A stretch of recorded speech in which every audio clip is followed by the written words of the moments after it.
Hey, everybody. Thanks for joining us. So it's taking me a minute here. Let's go ahead and open up and fire away. Go ahead, Sandra, then Chris. Hey, Hi, Greg. how are you? I'm good. My question today is about a client um, who yesterday asked me if I knew anything about restless leg. I Uh-huh. don't, but I said I knew someone who probably did. And I was wondering if you had any oils that you would recommend or, There's not really oil that will really treat that. The thing with restless leg syndrome, that's part of the basal ganglia, the thing in your brain. And it's Mhm. usually associated with a deficiency in either B12, folic acid, or iron. Oh, All okay. the different aspects that could cause, different forms of anemia. Mhm. And it's not necessarily anemia, but um, sorry, I'm a little distracted there. But best thing is to usually I have them take B12 or folic acid. Don't usually start off with the iron right off the bat. Iron's a little Okay. bit harder to do supplements with. But then the other thing that I have people do is use mugwort on the joints of. I still have them do arms and legs, even though it's more of a leg thing. And Mhm. um, so you could do it like in a roller ball, or you could just do little dabs of the oil, or you could do like a body tonic and just apply it to the legs.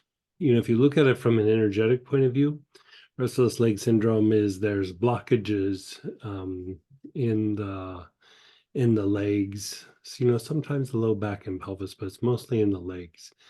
But Okay. still, I go back to it's pretty consistent that there's usually some sort of like B12 folic acid deficiency. Okay. So, I mean, I would probably treat it from both ways, both directions, and Uh-huh. and go through and address it like that. But it's not going to be whatever you do. Like the energetic part, like sometimes we'll stop it for like a few days or a week or so. But because it's tied to a deficiency, it'll like keep popping back up. So you can bring like immediate relief with the mugwort, and then like more of a long-term strategy by going through and treating the B12 or the folic acid. Is the person that you're treating, do they happen to be vegetarian? No, no, they Okay. don't. All right. She is taking a number of medications and before she had to leave before she told me what they were. And I was just wondering if you Yeah, thought it could be medications could medication. bring that back up. Yeah, Oh, yeah. A medication could be, one of the side effects. Yeah, medication could be one of the side effects. And so, is this a new person you're treating, or is it somebody you've been? no, no, it's someone I've been treating for a number of years. I gave her marjoram for leg cramps, which she said worked very well, but she said it didn't work for the restless leg. Yeah, the restless leg. Yeah. Hmm. Um, Would she, you said, put the mugwort on her legs or her leg joints? I didn't quite yeah, understand. like if you're doing a body tonic, I just cover the legs. Like if you're just Okay, dabbing the oil, you could probably get away with doing the joints. And the idea would be that the mugwort opens up the flow of energy down into the limbs. Um, uh-huh. her perineum is really dirty. Like Oh, like yeah. um, I maybe spend some time cleaning her perineum Okay, too. Now the perineum can be dirty for all kinds of reasons. It's like I say dirty, I just mean blockages. uh-huh. You know, it could be the psoas, it could be stuff going on in her legs, but um, because it is a basal ganglia issue when you're doing, because you're doing energy healing on the I person. haven't been. She just told me yesterday about this, so I haven't really had a chance, Okay. but The other I thing you might will. want to like have her do either, with healing or with the mugwort is have her inhale the mugwort with her awareness on on her brain, On her like, brain, okay. yeah. And the idea being that, as weird as it sounds, sometimes blockages in the brain will manifest as a blockage down in that perineum area. Okay. And The other thing is she's under a lot of stress because her husband has cancer. oh, I'm And, sorry to hear that. and they've been dealing with it now for about a year, and it's pretty fair, it's fairly serious. And so I think Mm. she's dealing with that. And so um I was going to go ahead and try to do something for her stress, which Yeah, that's a super good idea. yeah. Super good idea. Yeah. Okay. So I can do this mugwort, and I don't know if she's taking vitamins or not, but I will suggest these to her. Yeah, like most likely it's B12. B12, okay. Yeah. I mean, sometimes it's folic acid, but usually they would have, does she have any like big form of arthritis or anything like that? Not that I know of, no more than Yeah. anyone I'll else I'll her check with age. the, like, if you're gonna like just guess on one, probably a solid choice is B12. Okay. Um, so there's different kinds of B12, definitely sublingual is good, but Uh-huh. uh there's different forms that you can buy. I'm trying to remember the name of this. I want to say it's methylcobalamin. Methyl, okay. Yeah, and it's just a methylated like form of B12, and it's usually better assimilated when given, Okay. and so it's a way to raise things up. But like, even for us, because being vegetarian, you're more prone to B12. We just Mhm. go and get, I mean, we take supplements with B12, but whenever I see a doctor, I always have my B12 checked, and we go places where we can just get a B12 shot from time to time. Okay. And Is the they're not always that expensive, like $10 or something, and you can get a nice healthy dose of B12.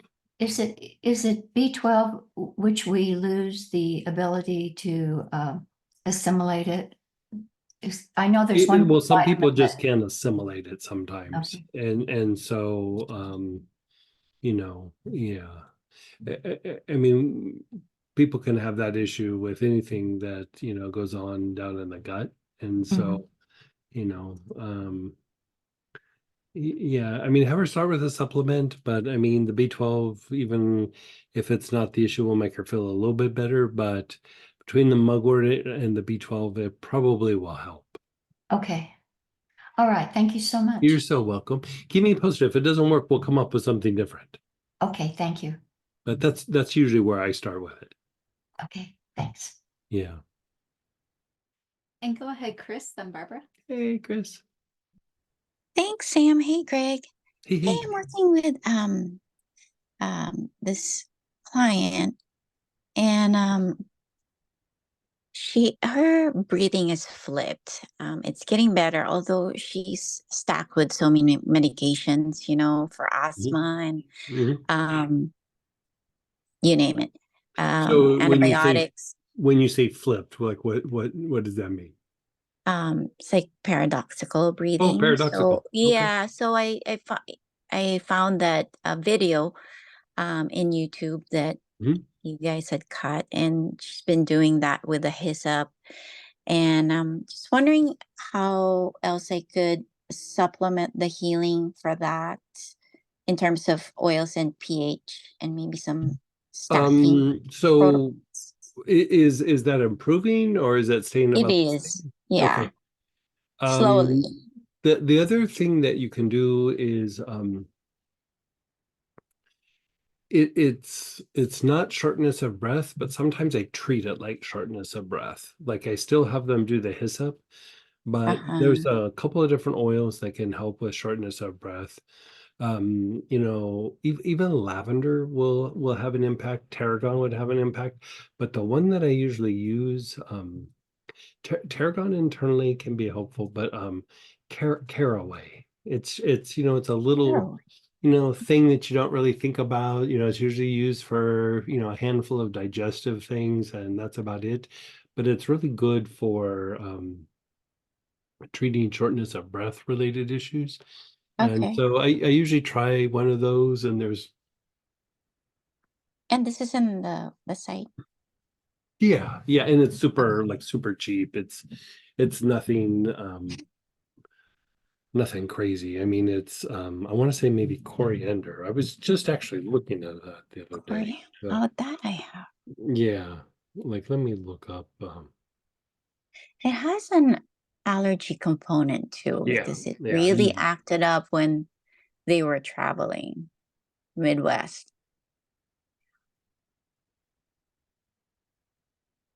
Mm.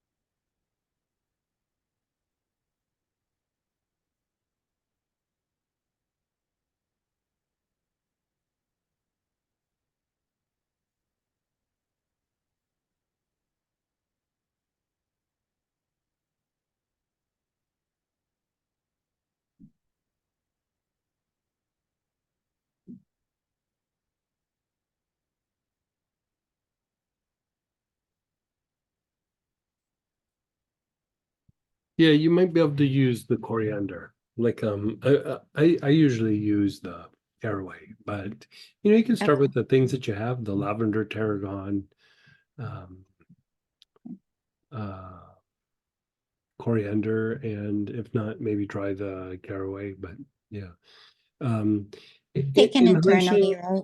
What's that? Taken internally, the Yeah, like I caraway. would probably do internal. Like I was just going to say, like, inhalation kind of can be okay, but sometimes I usually have them take like maybe 2, 3 drops of whatever I'm using, Mm-hmm. like a couple of times a day. Yeah. Oh, okay. So, and Would then it the be other good to thing, alternate what's that? these ones? Yeah, you could.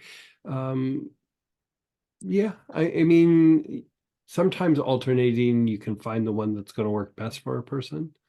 But Okay. the other thing is the area right, like on the sides of the ribs, but like in front of where the shoulder blade is, so like this area over here. There's some muscles on the ribs sometimes that it's called the serratus anterior, and sometimes the tension in that muscle gets so tight that it Mm-hmm. throws off their breathing and their ability to expand their chest.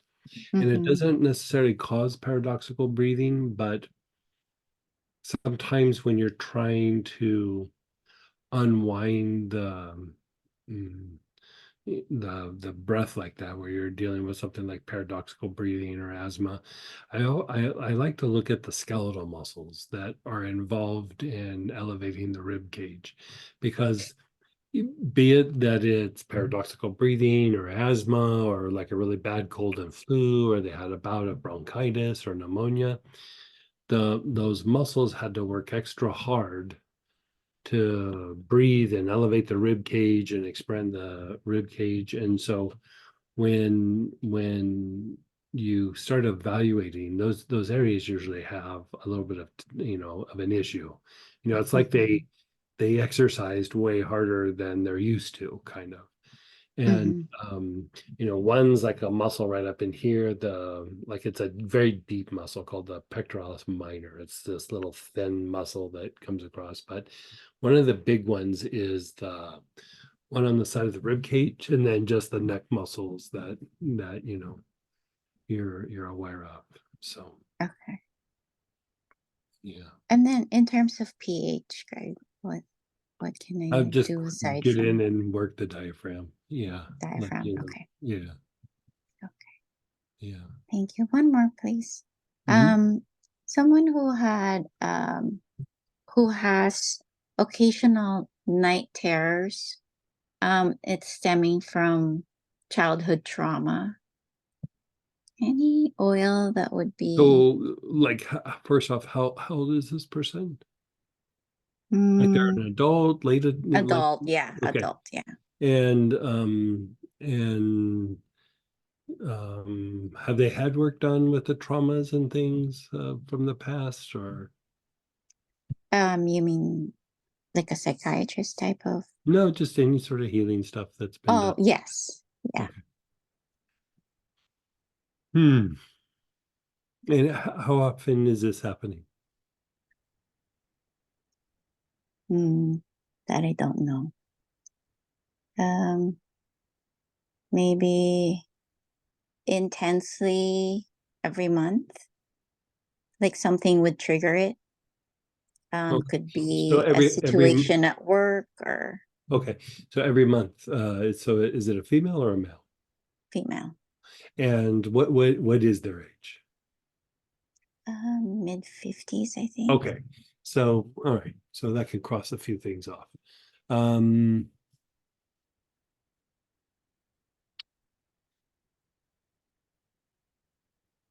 uh, so they have issues at night with the night terrors, Mm-hmm. but are they having other issues like in that time frame? Are they having a little bout of anxiety? Do they Yeah. get triggered real easy? And Yep. yeah, okay. So I would treat it as if it's more than just the night terrors. And part of the issue is when we have like these old patterns where something like you said is happened from the past, and sometimes it's just like stress, or but usually Mm-hmm. there was like some event that set it in motion like a long time ago. Mm-hmm. So you're looking at something that's not really about the right now, but they're just feeling the effects of it. And Mm-hmm. so when you're dealing with something like this, like you said, it comes up, it's intense, and then it kind of dissipates and falls away a little bit. Mm-hmm. And the issue is like the instinctive responses and things get really agitated for a short amount of time, but then that cycle passes. And so what you're dealing with is a cycle within the physiology that Mm-hmm. almost everything is in some sort of a rhythm or a cycle. And we see it as Mm-hmm. like this is happening, and then it kind of passes, but it's like it's Mm-hmm. going through this like kind of rhythm. Mm-hmm. And so you kind of want to put something in place and not just chase it when it's happening. You want to put something in place that runs like month long. Mm-hmm. And when it's happening, it's not a time to scramble around and do something different. Like you're putting something in place that dissipates it. And as it comes up, you kind of stick to what's happening. It will pass. But the idea is every time it knocks it down a little bit more, a little bit more, a little bit more. And then eventually at some point it calms down. Yeah. So the thing that I use a lot for something like that is Melissa. I mean, you might get away with using something like Roman chamomile. Roman chamomile. What else would work? Roman chamomile. You might get away with dark blue tansy, but they would have to take it, like a couple of drops in water every day. And Mm-hmm. so I think you they are taking Melissa and regularly. has the issue. It's not necessarily going to go away, just like that. Right, You're right. having to break this like pattern within the body. Yeah, So it's we want to look at diminished. Yeah, what's that? it's diminishing. Okay, so Although that's what I when was it going to say. happens, it's You yeah. want to look at intensity and duration. And Okay. so, like if intensity is diminishing and the amount of time that it's happening, you're on the right track. You're treating something. You could have the person maybe increase a drop of Melissa a day, but that it's diminishing, that's pretty good.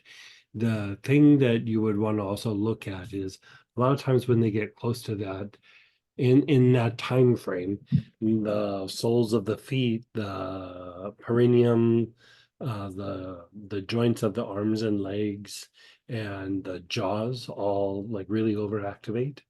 And Uh-huh. part of it is their body or their system gets really like overreact, like not overreactive, hyperreactive, like to any sort of stimuli in the environment. And so one Mhm. of the ways that I augment that sometimes is using like a vetiver body tonic, like on the arms and legs. And they don't have to do it every day, but if they do it Mhm. 2 or 3 times a week, you'll Mhm. notice that even when those things come up, they kind of come up and then they calm down again. And you already are on the right track, but if you want to diminish the pattern at an even quicker rate, you might want to have the person use the like a vetiver body tonic. You could do a body Mhm. tonic, or you can just do like a roller ball, or like dab the oil like on the joints and the legs, arms and legs. Okay. And at least a couple of times a week. And Okay. when they start to feel that that's coming on, or they're in the middle of, I don't know want to call that a crisis, but you know what I mean, like a crisis. Yeah. But that can be helpful, but it's better to be consistent rather than dealing with it as a problem in the moment, because the issue Right. is the more that you kind of go after and chase something in that moment, like, okay, we got to make this go away, it actually aggravates the condition. And so you want to kind of treat it consistently. And then when that starts to come up, it's like, we're still just doing the process. We're not going to go Mhm. around and try to fix and do something different. It's not a time to deviate from what you're doing. If you need to make Mhm. adjustments, you do it when they're not in that place. But when they're in Mhm. that place, it's like stick to the protocol. You can augment it with a little bit of healing, like Mhm. blue in the arms and legs and jaws and the perineum. All of that can be very helpful. But uh, it's a cycle that you have to break in the body. Yes. Yeah, Okay. yeah. It's common with certain kind of conditions, and like you said, like certain kinds of history. Usually from Right. childhood, and but I will say, pe- people can have that happen just getting stressed out. I actually even saw a few cases of it where somebody had a reaction to a medication and ended up with having that cycle, but it doesn't have the mm, like the potency of the cycle. Like when you have something from when you're young, it's got a lot of momentum to it. You know what I mean?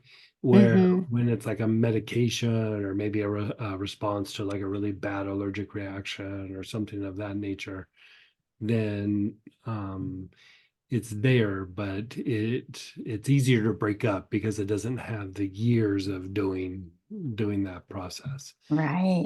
Yeah. And so the other thing that I have them do sometimes is, how we do in Lama Yoga, or in some of the oil classes, where I go, okay, put your awareness on your body and what do you feel? And then just sit with it. Don't try to make it go away. Don't try Mhm. to, you're just sitting and observe it. Um, Mhm. I would run them through and teach them that, because like when those feelings or that response comes up, it's usually not just at night. They're starting to feel an agitation coming, usually a few days prior. Yeah. And so I would have them do some Lama yoga or sit and just go, okay, what's the feeling? Now sit with it, Mhm. and because what you're doing with that is, part of why that happens is it's an instinctual response, but then the intellectual mind goes, we have to make this go away. We have to, it starts doing the thing that it tries to do, and the mind kind of makes it worse. And, Right. and so you teach the person the idea of sitting with the Lama yoga and going, okay, what's going on in the body? What are you feeling? What's the sensation? What's the thought? What's the emotion? Now just sit with it and don't try to make it go away. You're just sitting with it.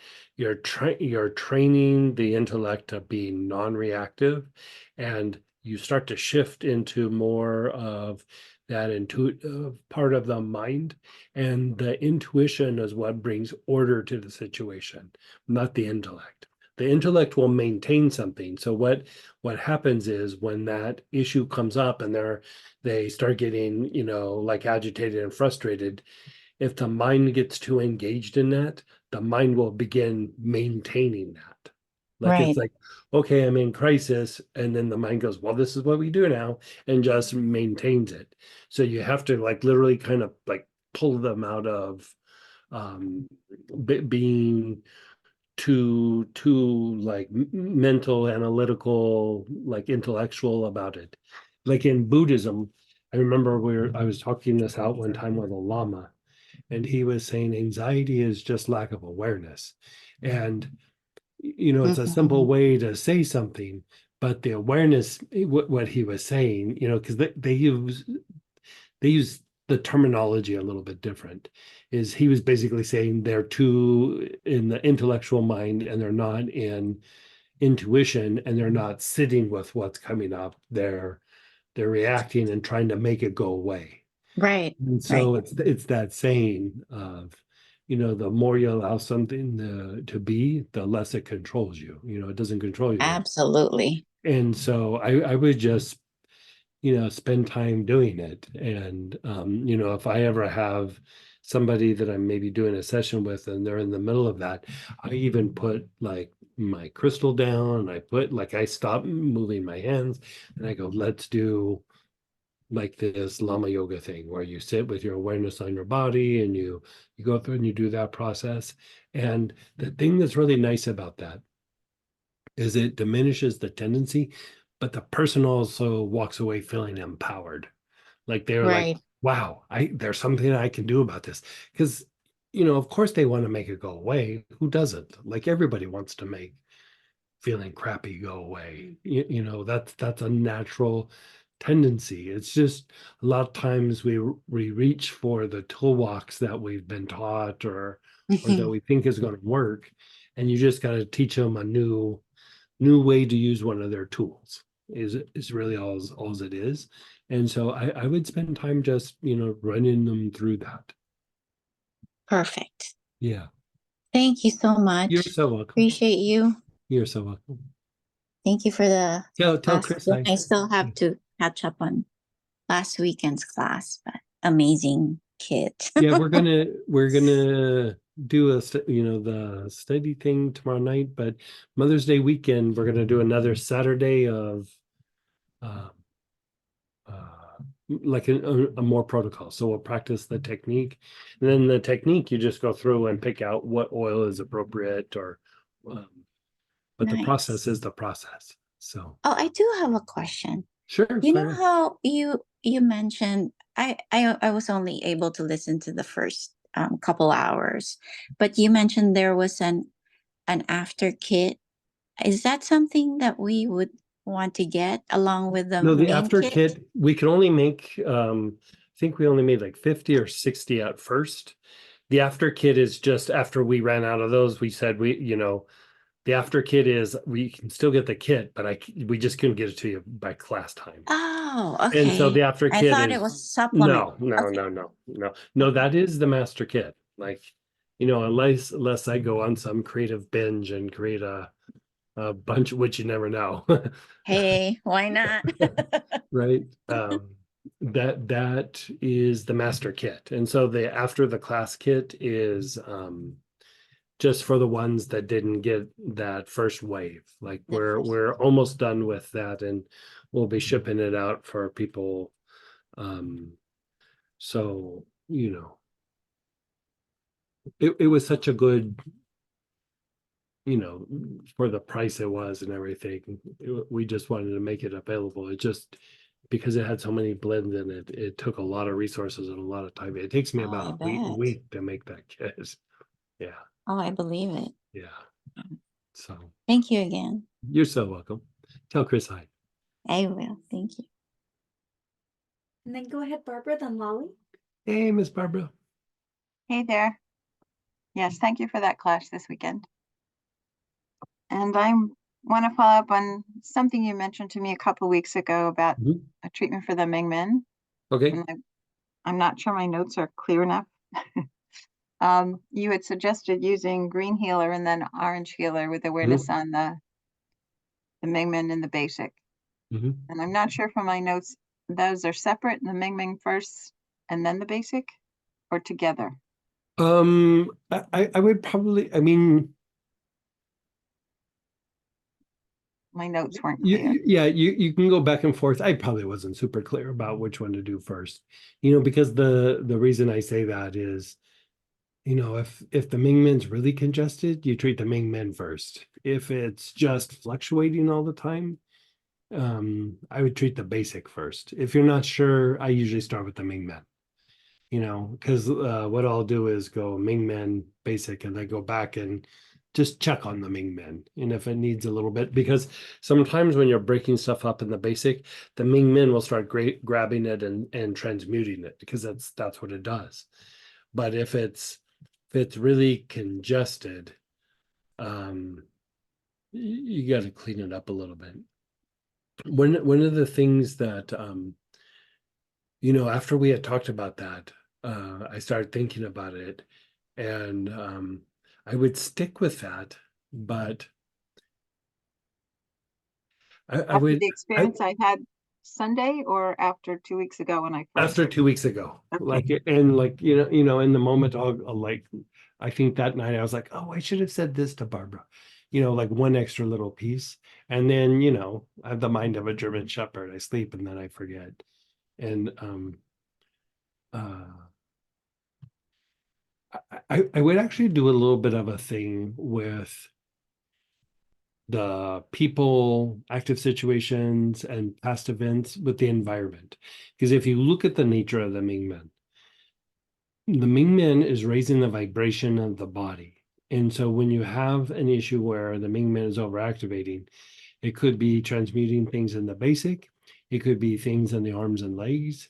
It could be that there is some issue going on somewhere where the body is needing like healing in that area. And so what the Mingmen does is it overactivates a little bit to start trying to raise the vibration of that body part. But it's usually the basic, like it's the basic or the arms and legs. So there's that component. But the reason that I was like, oh, I should have said this to Barbara. Part of what the Mingmen is trying to do, like even when you say from the point of view of like, oh, it's trying to raise vibration, right? Another way of saying that is it's trying to establish order. And there can be things going on in the environment that really are not even upsetting to you, but they're chaotic and like your body is aware of it. Even if your emotions and mind aren't, your body is like, we're going to keep our eye on that situation or that person or whatever. And so what happens is the Ming Men will start to overactivate to try to establish order in that situation. So this is why, like, if you think about how like external stresses then start to impact us, is because it overactivates the Ming Men. And there's been several situations in the past, including there's been a couple of times with myself where my Ming Men was just like going, it was like a nutball, like it just would not calm down. And I wasn't aware of the situation, but through doing this practice, I was like, there's something going on with this situation with, for me, it was with a particular person. And I reached out to them to see like, hey, like I was just like, are you okay? Do you need healing? Do you, because it was a friend. And apparently they were super pissed at me. And it didn't even involve me. It was just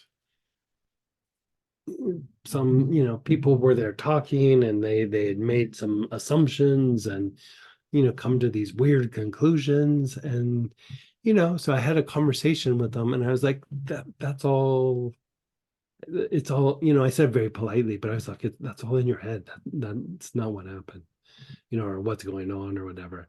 And afterwards, I was like, that was weird. And after that, it all stopped. And I was like, huh.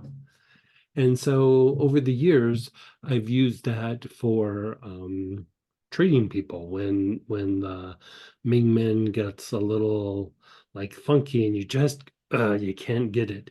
It it might not even be like a situation where you're in the mix, but you might be like, say you're in a group and there's a conflict in the group, has nothing to do with you, but you're in the group. You know what I mean? And Mhm. so I kind of like the idea of from time to time, which you do in a bunch of your practices, but I would say where you take something like either hyssop or spikenard. And the other one that kind of gets an honorable mention here is tansy, blue tansy, either the regular blue tansy or the dark blue tansy, and like just visit like, okay, people, active situations, and then past events, and just see, does that calm it down, does that stabilize it, because it might be something your body's reacting to that is not about you, you know it. um And that's sustained inhalation with one of the Yeah, thoughts. yeah, you just inhale, and just like how we do in some of the practice where we go, okay, people, active situations, past events, and then go through and do that and just see if that doesn't help bring some comfort or resolution. Thank you. Yeah. And like heart function, like that's all doing good right now, like all that's Um, it- Generally, yes. Occasionally, the blood pressure gets active. I mean, I have white coat syndrome, but it's heart rate's generally fine. It takes a little longer to come down after exercise than I would still like, but I think that's just okay. because I went so long not Yeah, getting yeah, much yeah. exercise. Okay. Um, but yesterday morning, it was the heart chakra, not the physical heart, and it was just, it felt so activated. And I just let it be until it, Was it uncomfortable, or just like it sounded like it was a little bit more out of the ordinary rather than uncomfortable, but was it more uncomfortable or I don't think I would call it uncomfortable, but it was definitely more than typical. I mean, way more than typical. And it almost felt like I should just allow it and not yeah, do I anything. that's where I was going with it too. Like Okay. there's going to be waves of that happening, and especially with all the different practices that you do. Um and as long as it doesn't get too uncomfortable or something like that, I would say ride the wave. Okay. So last night I skipped the spikenard on the feed and I didn't do any of the auric programming and I didn't have such a wild ride last night and this morning. But I don't Yeah. guess I maybe some guidance on how to ride that wave in terms of Yeah, like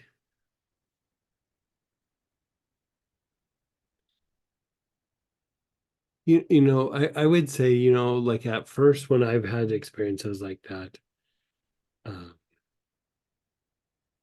they're a little bit to get used to, and then after you get used to them, you start missing them when they don't come back around as much. You know what I mean? And I would do it at the rate that you feel comfortable with, but you'll find over a period of time it starts to get easier and easier to go to that place where you have that kind of expansion. Um, and is because that sometimes it's energy going up, but sometimes it's actually energy coming down and being physicalized into the body.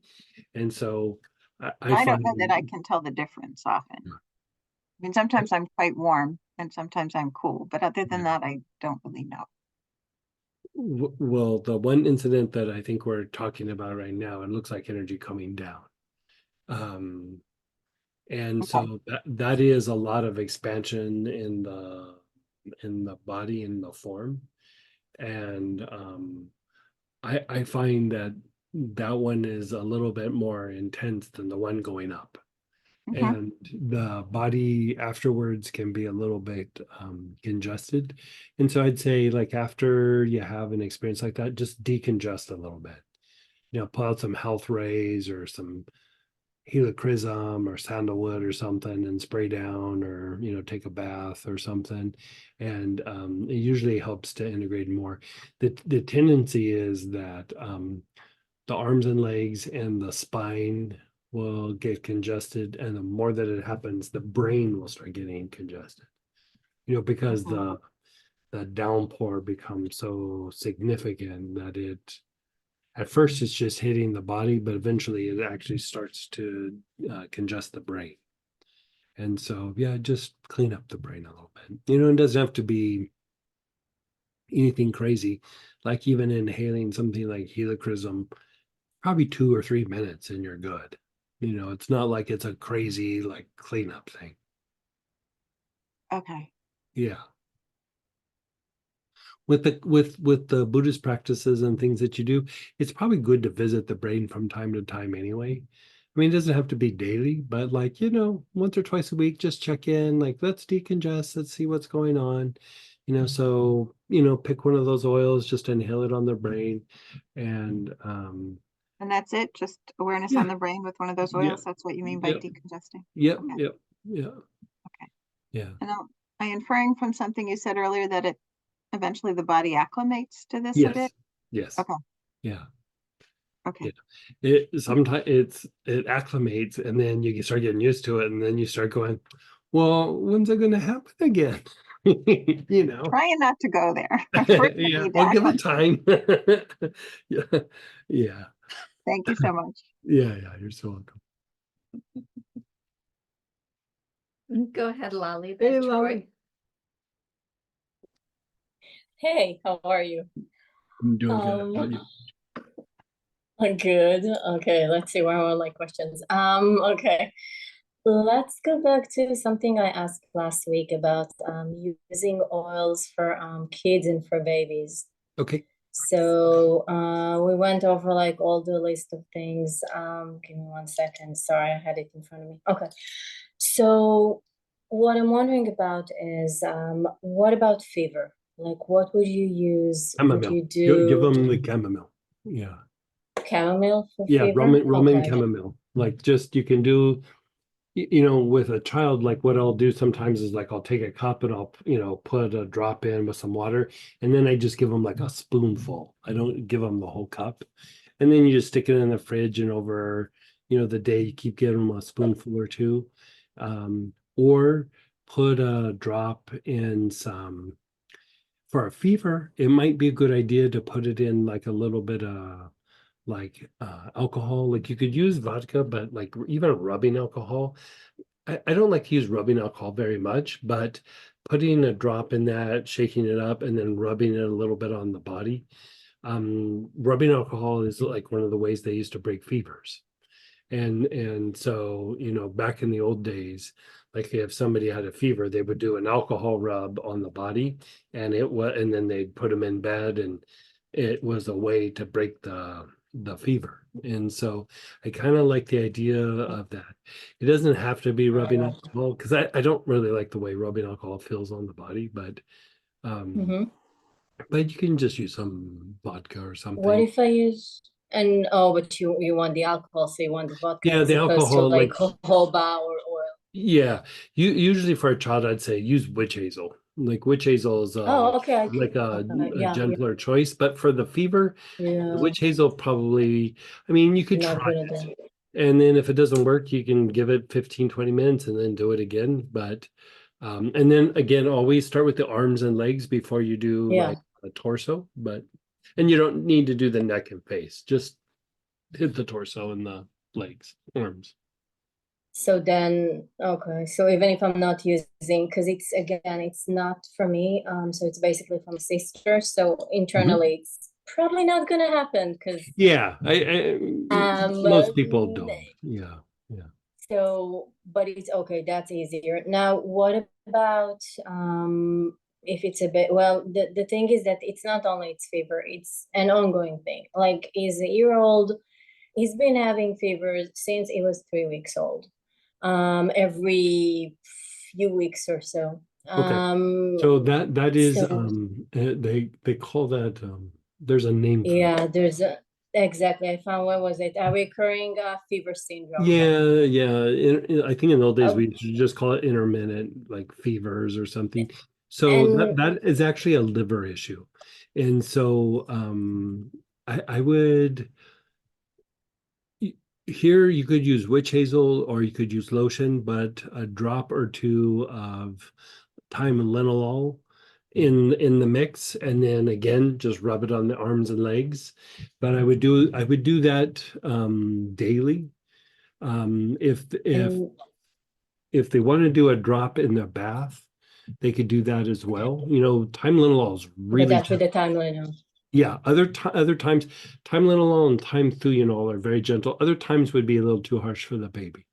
But That's usually what with I a baby, we use thyme linalool. And okay. Now mhm. the problem is that she doesn't live here. So I found something for her, but I found white thyme. I'll still try and No, find the too time strong. when Yeah, I know I saw that, yeah, yes. yeah. Is there any other thing that I might be able until I can send her something? You got to target the liver, and for a baby, like thyme linalool Yeah, is like the magic bullet for that liver. The chamomile it's fine. might, yeah, the chamomile might do it a bit, but any sort of thing like that, immune related, liver related, thyme linalool for a baby works pretty good. Like it's hard to beat that. Yeah. In an adult, we approach that very differently. But for the baby, it's real gentle. You can, with the dosage that we're talking, like, the more sensitive areas of a person or a baby, it's the thing that you use because it's so gentle. And so Okay. um trying to think of Yeah, like it's an herb that like in an adult we would use the blue vervain, not as an oil, as an herb, and you have them take it a couple of times a day for like 90 days, and it usually eradicates that problem completely. But time linalool is the the, way you treat it for the baby. okay. I'll because the doctor told her that no, it's normal in babies, and just give him, Good Tylenol chance that the or baby will, Advil when he has yeah, fever. But good chance the baby no, will outgrow it, but like you also don't want the baby to be too sickly, and you know what I mean? Like, there's also I again I look at things differently than my sister. There's also kind of a trauma when he was born, so I uh-huh. feel like that might be yeah, it wasn't as the birthing plan kind of changed and he ended up everything happened at home, and also he had some issues and they gave him already antibiotics first day. Then he had fevers when he had a fever when he was 3 weeks old. They freaked out. They did like a spinal tap because they were like, oh, we need to rule out meningitis. Yeah. Which yeah, but again, it's very probably a little bit traumatic for a baby. The woman chamomile should actually eradicate a lot of whatever trauma the baby felt. Okay. Yeah, like Okay. even with I the like stuff that that. we've talked about, yeah, you're still gonna know. Okay. Yeah. Now, okay, thank you. And then if I wanted to do healing on him, there's Clean the something liver. about it that the Liver. liver. Okay. Yeah, clean And the you would liver, just clean the back solar plexus just with white. Just with white. okay. Because I've been doing a little bit of general sweeping, but it always feels like it's not, or maybe because I'm too attached that it's Yeah, it could be a little bit hard, but because like you said, it's your sister's baby and everything, but and like the color, the baby can't process it. So just like right. just white, just Mm-hmm. Okay, yeah. I'll do that. Thank you. You're so welcome. Um, And if for some reason it doesn't um, get better, let me know. But that okay. usually, I mean, even cases of crazy fevers and like jaundice and things, almost every time I'm able to knock it out with Tylenol. Yeah. And again, she also just needs to like, follow simple instructions, Yeah. which, yeah. Yeah, I get Um, you, man. yeah. So I Shocking. try to We could be go, related. I yeah, think my family kind of. Yeah, yeah. yeah, And I try to come up with the easier things, like put it on the body as opposed to, give it internally, but I'll see. Yeah. Thank you. Okay. And then the other thing, Melissa, which somebody mentioned earlier as well. I love it. It's great. It's working out wonderfully. And if I wanted, is there anything really that can compare to that? For As far yourself or for as the baby? that's for myself actually, because I've been taking it for a while. It's hard. Yeah, it's hard to. I mean, you can try using like something like lemongrass or something. Lemongrass doesn't quite do the same thing, but you know, it's kind of hard to replace the Melissa. Okay, that's what I thought, but Yeah. One of the ways, because I get it, it's an expensive oil and everything. And so one of the things that I have people do sometimes is like, take it in the days where you're going to be a little bit more active, or maybe you're not feeling good, and the days where you're not feeling that bad, or you're not going to be super active, you just skip it that day. If you're just needing to like calm and relax, spikenard taken internally can be kind of nice. Lemongrass is it's nice. It's very calming to the involuntary part of the nervous system. Um, i- it's like it's in the same ballpark, but it doesn't do quite the same thing. But it's still in the vein, you know what I mean?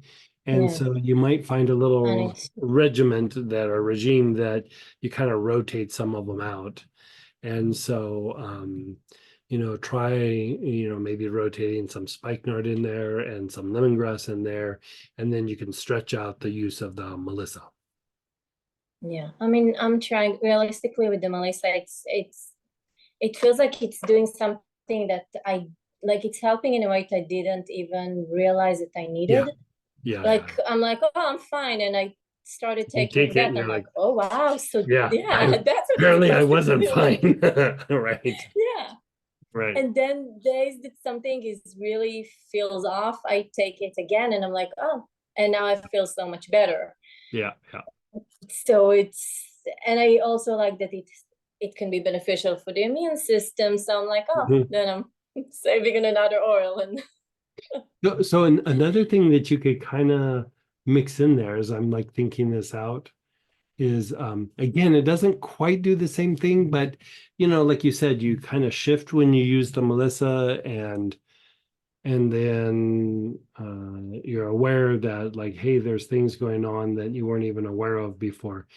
Um, benzoin might be a thing that you might throw in that mix of, and that you don't even really have to take internal. You can just do a thing where you sit down and just inhale it like 15, 20 times, maybe do it twice a day. And it will maintain what the Melissa did when you took it internally. So you might be able to stretch out the days, the time that you take the Melissa internally. okay, I'll try. Okay, thank Yeah. you. And it's a very pleasant Um, smell. Just like a heads up, the benzoin, like if you put it on the skin, sometimes it will be like a little bit irritating to the skin. It'll pass usually in 10 or 15 minutes. But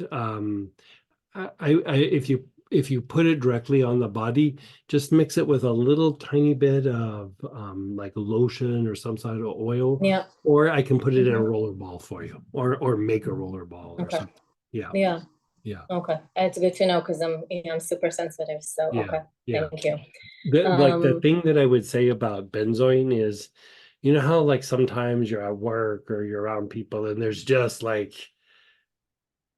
everybody's just doing whatever they're doing, and it can be a little intense or just whatever.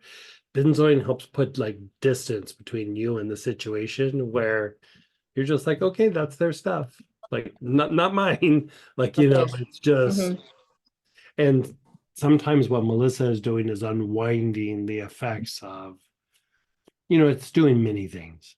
But one of the things that Mhm. I might be doing sometimes is unwinding the effects of what some of the people around you might be going through. Like, you know, because if somebody's Mhm. like stressed out or upset, or, you know, even though you're not involved or you're not upset, your physiology still kind of has a reaction to it. And so Yeah. benzoin kind of insulates you a little bit more. So Okay. And yeah. then you said it has a pleasant smell, so it's not gonna be like spikenard, right? No, it's got kind of a vanilla, It's like a so good. vanilla kind of, not quite vanilla, but it's like you know, it has that smell where it kind of smells a little vanilla-ish.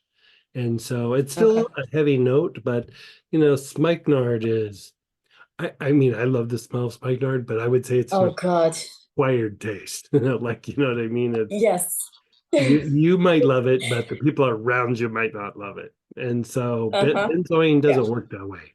And so the other thing Yeah. that you could do with the benzoin is like make it into a spray and like just kind of Yeah. spray down. And so you have it kind of like on your clothes and in your body a little bit. And it also Mm-hmm. does something to the energy body, but benzoin's used a lot in some of the old anointing formulas in the Jewish and Christian tradition, and it's used in incenses and some of the different like Buddhist and Zen kinds of practices. So Mm-hmm. they call it by different names sometimes, but it's basically benzoin. Yeah. Mm-hmm. Okay. Yeah, okay, I'll try that. Thank you. And Yeah. then for the So spray, you just a usually heads up, like do, when I said yeah. benzoin and the smell, Samantha went because she loves the Yeah, smell of it. Like, I heard her in the background and I'm like, if she likes it, and I know she likes jasmine, so I'm like, it's right, probably, yeah, sweet right. and yeah, okay. Thank you. You're so welcome. And then for the spray, you usually do 10 to 15 drops per ounce, right? Yeah, like I So do it like, per ounce, but like you know, that's if you're really shooting for a super therapeutic spray. If you're just wanting to have like a little mist, you know how like sometimes people will just have a little like mist like at work or in the office or something, and they just you can make it much milder. You oh know, like yeah, I tend to maybe put a lot. Okay. for the whole bottle, maybe 10, 15 drops. Oh, so 10, 15 drops per 2 ounces as Well, opposed to per ounce?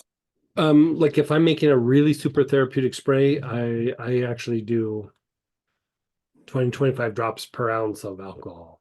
Like when I make Oh spray, wow. Okay. yeah, that's what but that's super therapeutic. Like if you're just trying to do like a little spritzer for the day, you know, in like maybe a 4 ounce bottle, put 15 drops.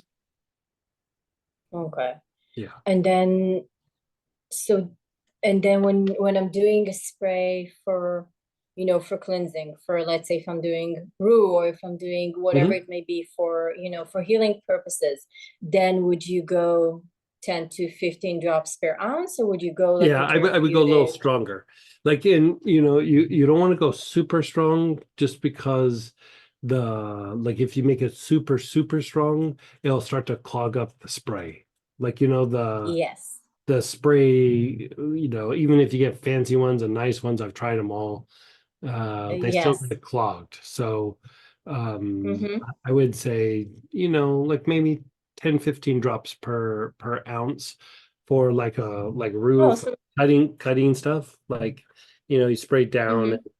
Yeah, that's solid. Okay, that's what I'm doing. And then for the 2 ounces, I do about 25 or Yeah, so 30. perfect. Yeah. Yeah, Okay. perfect. Okay. Thank you. And then I think last one for today is okay, MSM.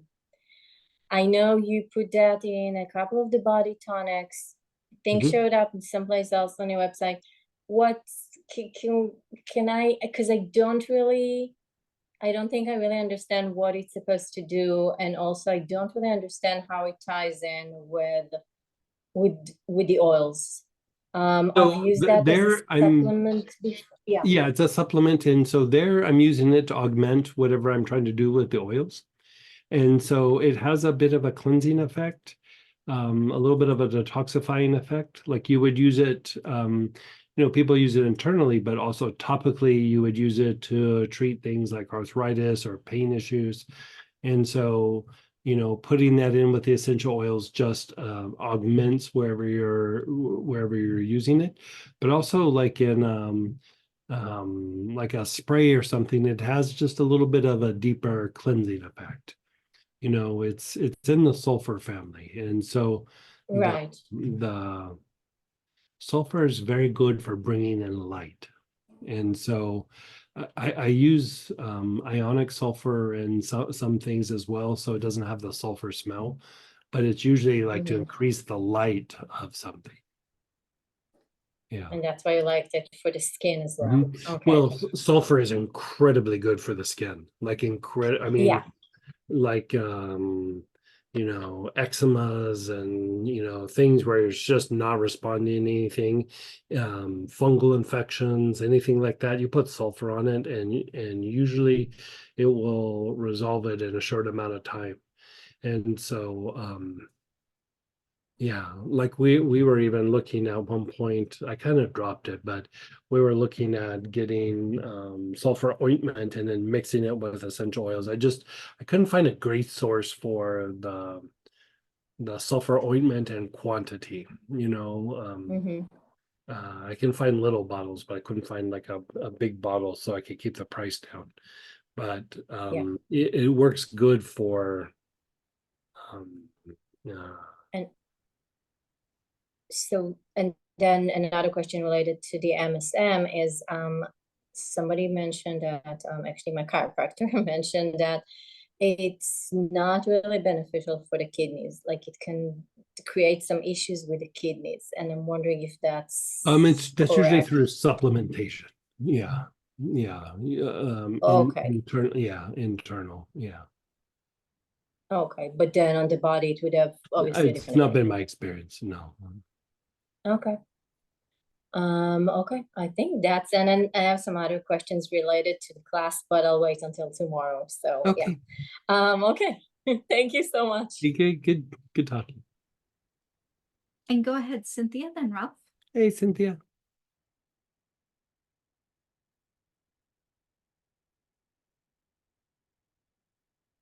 Let's get you unmuted.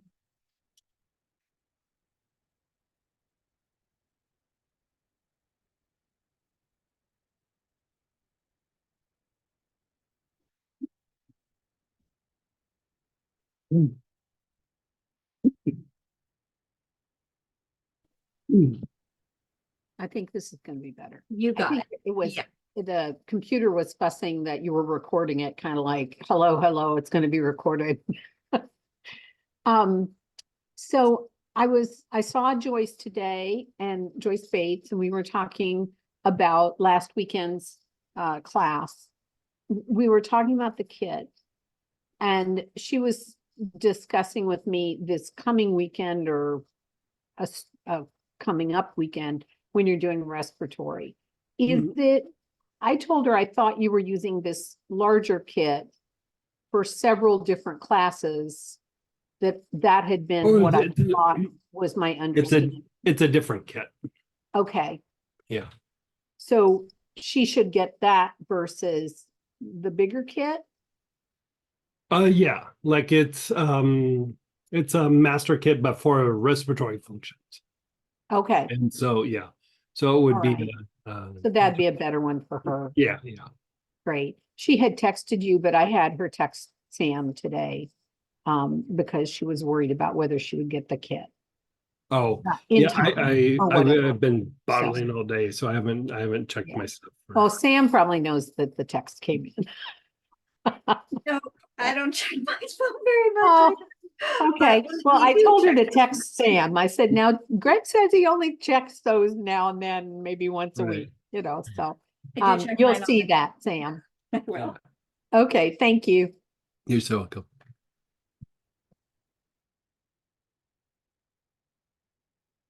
and then go ahead, Ralph, then Laura. Hey, Ralph. Hey Greg, how you doing? I'm doing good. How about you?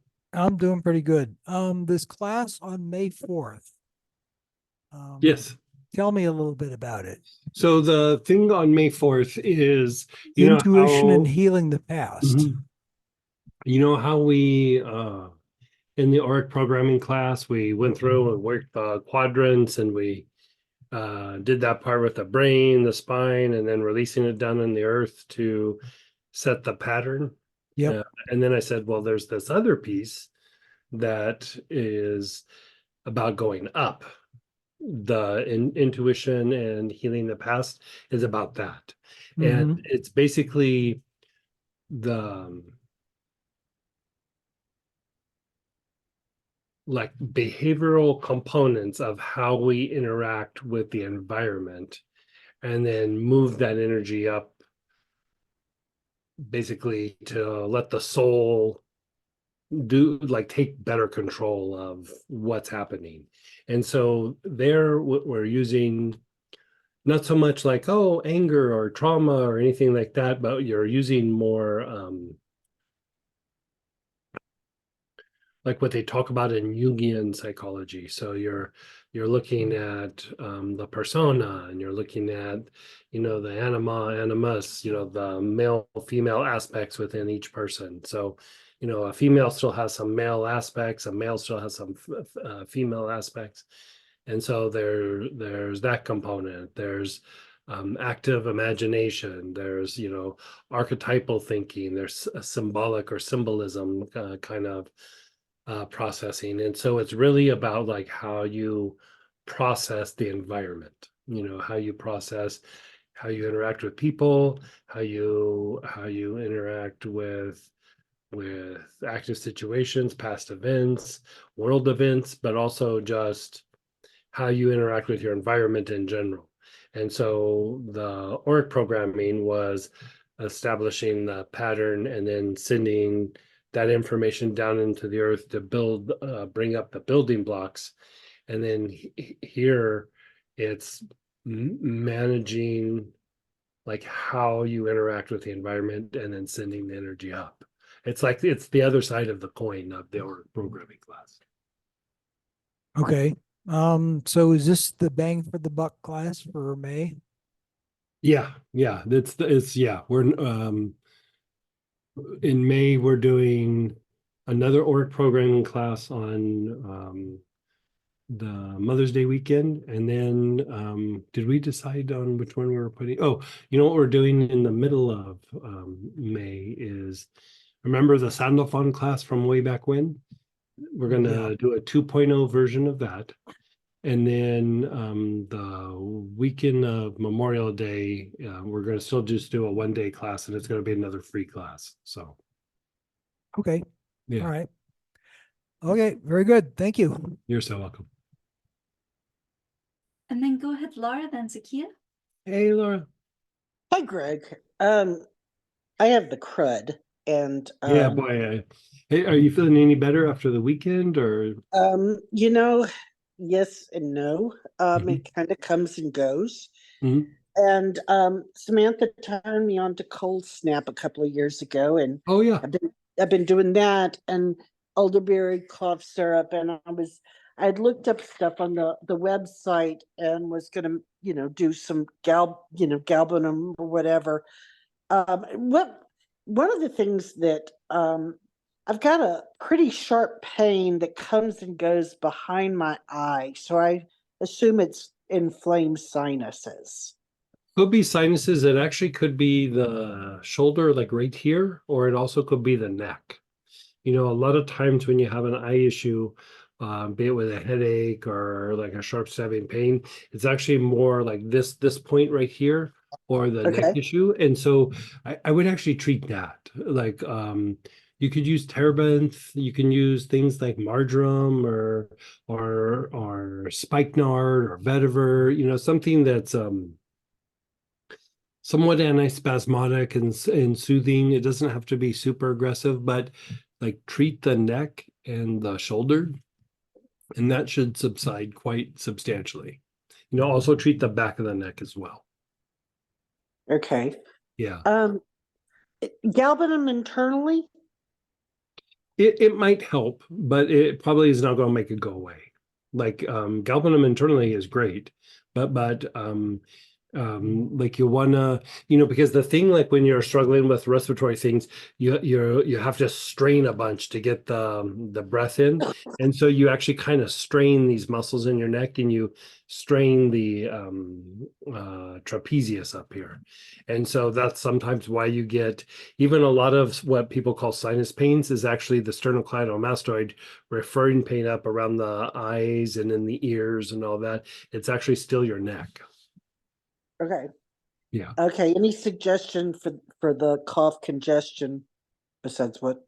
Do you have terebinth? I'm sure I do. Yeah, I would think you do too. So terebinth is very drying. Anula is one of the best mucolytics. Okay, is terebinth something you take internally or you? No, you would just inhale it. Yeah, Okay. both the terebinth or the anula, you would just inhale them. Yeah. Okay. And so, but you could inhale them a lot, like, because you're having to break up all of that. The other thing that I would say is, I noticed this more in the thing going around right now is that it's almost like how like when you get allergies and you get all stopped up, Uh-huh. there's like I just call it your inner faucet gets turned on and then it doesn't get turned off. Um, treating this condition that's floating around this year, even when we undo the aspect with the virus and getting everything better, the mucus part still stays. And I have used angelica seed for that before, or angelica. But the other thing that I use is either like dark blue tansy or German chamomile, and that would be internal. And the reason being that it calms down that little mechanism that makes the snot just keep being, pushed out. Like there's some where you have a bunch of mucus there that you're needing to break up, but with this cold or flu that's floating around, the body keeps generating more mucus. It's not like, oh, it's passed and it's done. It's like even after everything's done, the mucus production is there. And so I started treating it more like an allergy. Like it's not an allergy, but it's hitting some of the same mechanisms. And so I would put that into the mix and see how that But- treats. Okay, so the chamomile is internal. Is the dark blue tansy also internal? Yeah. And it's just one or the other. Like whichever one that you have, like I would yeah. And, Like and two any or three kind of drops in water and like one or two times a day. and any type of chamomile, or did you say German chamomile. Yeah. German? Yeah, German. That was very helpful. Thank you. You're so welcome. And then if for some reason it's not getting better, let me know. Part of it is you just have to let it run its course from what I Yeah. understand. That- But if there's things that can make I it more agree. comfortable, the especially with viruses, like once they kind of engage the process, like sometimes you can nip it right in the beginning, but if you don't hit that right in the beginning, it is going to run its course. And so you try to keep the body as strong as possible and you just keep cleaning up whatever, chaos that it causes. And for this one, it's that, a few years ago, right before COVID, people were getting croup, like where the throat, like that's what I swells up sound and like. I sound Yeah. like I have a croup cough. do you really? Like Yeah. so croup coughs, do you have any Tolu balsam? Tolu? Yeah, Tolu. You probably have it in a class, maybe. I think we checked. I don't think we've put it in a kit. I'll double check. We're checking to see if you have it. Okay. Tolu is really good for relaxing the throat. It's what we use on, because croup is usually more of like a kid thing, but with the virus that was going around, um, man, people were having I croup-like symptoms. and I And get that when I get a cough, that's what my cough sounds like all the time. like a croup cough, Yeah. you might want to get a little, like even if it's just a little tiny bottle. Actually, I think it's in the respiratory kit. Did you get the respiratory kit for the weekend? I haven't, but I was thinking about it. So, It's so just a little tiny bottle, but it's in is that there. something you inhale or Yeah, are you would you, just inhale it. Yeah, inhale it. okay. Yeah. Well, Samantha, I'm getting on that tonight. So thank you. Yes. Thank you very much. Yeah, you could also use some golden seal root. Okay, sorry. Golden seal root, like from the health food store. Like 3 capsules, 2 to 3 times a day. So golden seal, very good lymphatic stimulant and everything, but it's a very, very good way to diminish the mucus in the lungs and the respiratory tract, even in the gut. Yeah. Thank you very much. You're so welcome. Be sure that it's root though. Like sometimes a company will put something out and it's the leaf. They do it because it's much cheaper. You want the root and not with anything else. Not like a combo or anything, just golden seal. Thank you very much. You bet. And then go ahead, Zakia, then Troy. Hey, Zakia.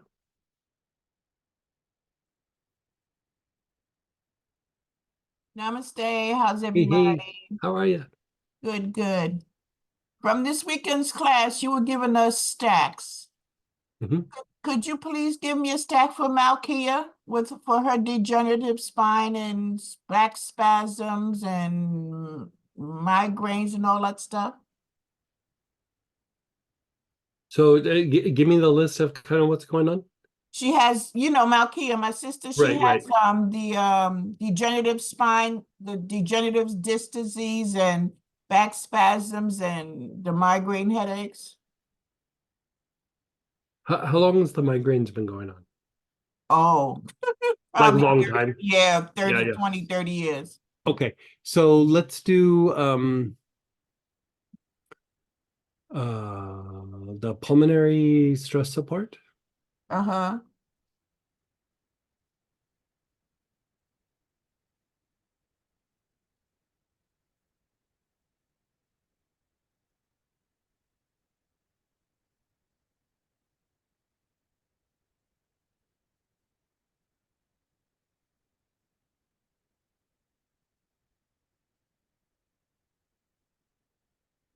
Give me just a sec here.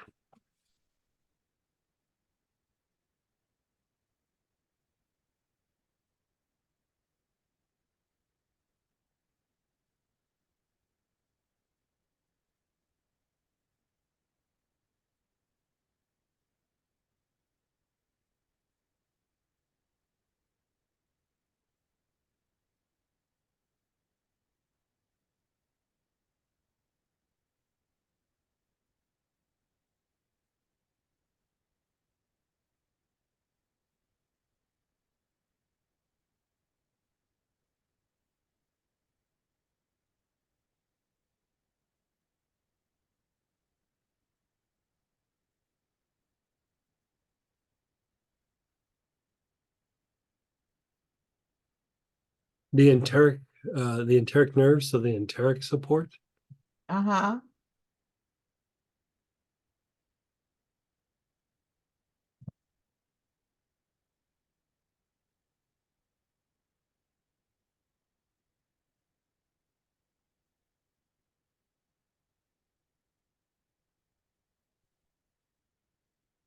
The splendor.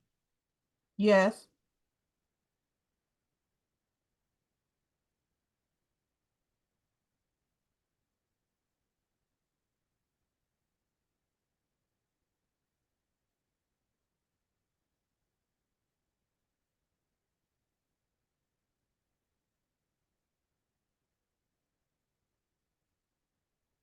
and sleep support. Okay. And so subsequently, is it possible to simply make a mini kit for the stacks so that I could purchase and order and send it straight to her? Yeah, I mean, we can do whatever you'd like.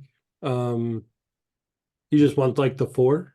Yes. Yeah, send an email in to Samantha, Okay. and we'll figure that out and get that out to her. Okay. Thank you so much. You're so welcome.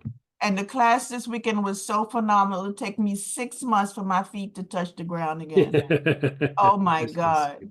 Thank you. Thank you. And then go ahead, Troy, then Deborah. Hey, Troy. Hey there. I have a couple of questions if that's okay. Yes, yes, yes. Yeah, the first one was I was just getting around to the phurba kartika on the star site, and I was just wondering if there will be any more of those, or if there's another size or type of one. Which one are you looking for? Well, there was I guess it was like a large phurba kartika combo, and Oh, it's sold out. Yeah, I'll reach out again. The Kartikas for some reason are super hard to get because nobody does them. When I say nobody does them, it's not a very common practice. And Okay. so I can reach out and let you know, but we bought up everything that we could find that was practitioner grade and was not like crazy overpriced for what it was. And so let me, I'll make a phone call and I can let you know by tomorrow. Okay, great, thanks. I saw the special practice for Thursday, and I was thinking about trying to like rush order one, but that may not work out in time. But I appreciate it. Yeah. Um, And we're going to be doing that for a while. This is like the Kartika, Dorje, Purba things. I mean, that's how Samantha and I spend our evening. So we're just including you guys on Thursdays in our practice. And so we're going to be doing it for a while. So let's get you the right tool. Basically, is what I'm saying. We'll get you the right tool, and I'm going to be doing this for a while. So, yeah, Thank you so much. yeah. My other question is, Mhm. I'm not sure how to say it or formulate it, but I'll just kind of bumble through and see. Like towards the end of Q&A on Sunday afternoon, there was something said, and I was a little spacey, but it was to the effect of talking about like really stubborn old patterns, and I think that you were maybe saying to use the void blend on it. Oh yeah, I yeah, can't yeah, yeah. remember, but Well, I have. Go ahead. no, go ahead. Go ahead and say what you're going to say.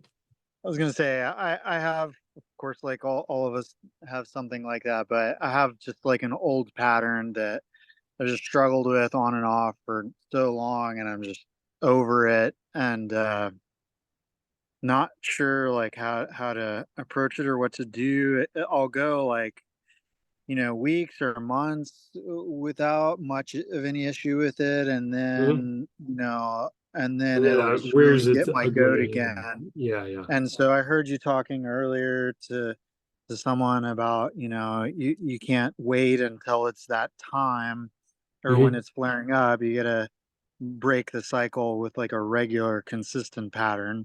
And so I feel like this is definitely one of those things. So So without is go it ahead. like an issue where you start getting like anxiety and panic and a little bit like stressed That's out, like or is it what's that? I feel like that's like those are things that do happen, but I feel like they're kind of like symptoms or side effects, Okay, of something. more than like the cause or the root of it or anything. So did we do a stack for you on the weekend? We talked about it, and I don't have my kit yet, but I took note of what to work on, and I feel like this. What did I tell you to work on? Like what do you remember the Uh, stack? let me look at my picture real quick. Uh, It was limbic, relationship,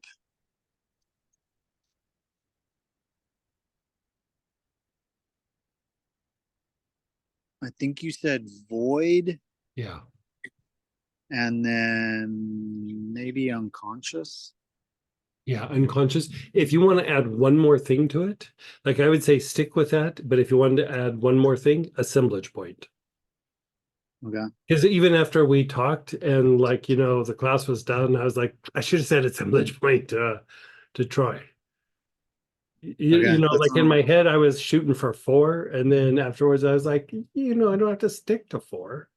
And so the kit should go out like here pretty quick. And so when you get that, like I do that stack and work that's like super specific to you. okay. Yeah. It should help with that. And then when you're doing your meditations and healings, like all of it will like flow better. Like you'll be able to flush it out much easier. And if you realize what it is, great. And if you don't, it doesn't matter. I mean, there's times where sometimes we come in with it, sometimes it's from when we're young, sometimes it's from things that we're not really aware of and how we interact with things in the environment. You know, if we can address it, that we know exactly what it is doesn't really matter. Like you just flesh out the pattern. I really like void for that. Oh my God, for myself. Like when there's something I'm just like, I can't break out of this thinking. I can't stop doing this. I at least once a week sit down and even just do like the materialization breath with the void. I used to use aloes for that, but I still use aloes for that, but I've been working the void more, and I noticed that even if the situation doesn't shift and change, I change, and I either move past it, let it go, or decide to do something different that potentially might change it. And so I like that. And I like that for you with the situation, So that stack that we kind of concocted on the weekend was to like help you with either that, like either it stops mattering, you move past it, you have some other different thing that happens. But there was this one situation. It wasn't me, it was a person that I was connected to with somewhat, and they just at first I thought they were doing something like kind of malicious or intentional, and then I just realized they don't have a clue. Like they're not being malicious. They don't realize what they're doing. And even if you pointed it out, they would just, what are you talking about? I have no idea. So there was no chance of resolution. And you know, every time it would be I'd either get a little worked up or they'd hurt my feelings or something. And I worked the void on that twice, and I genuinely like have just moved past it and have like, well, if they don't shift or change, oh well. I didn't feel like I needed it wasn't a crisis. It was just like an annoyance. You know what I mean? Like it's just and the void really shifted that for me. Yeah. And we don't always know what it is. Like sometimes it's something that you're processing from, could be stuff from your, the generational part of the family. It could be something from when you're young, something you came in with. So intellect can't always figure it out. And so, it could be buried deep in the unconscious. And so you address it the best that you can. But if you're not able to get at it, then there's still got to be a way to like set something up so it just flushes it out regardless of what it's tied to.